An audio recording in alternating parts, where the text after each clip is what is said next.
presented by Abdul Akila Entertainment।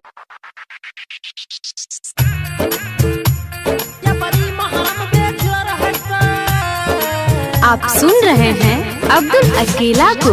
DJ Amit Tiwari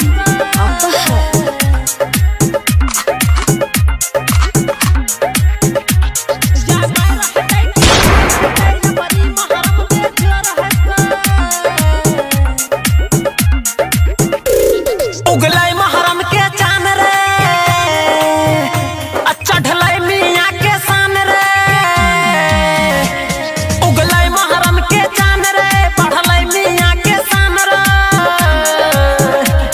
अखनी से लायक महरम तक बस यतने सो रहते। या मैं रहते की फाय रहते, या बड़ी महरम बेजो रहते।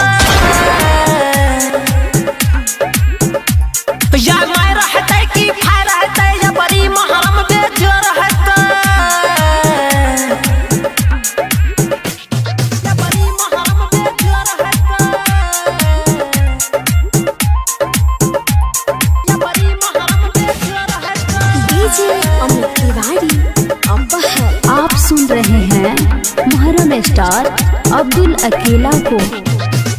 काहे छे बाचा बाचा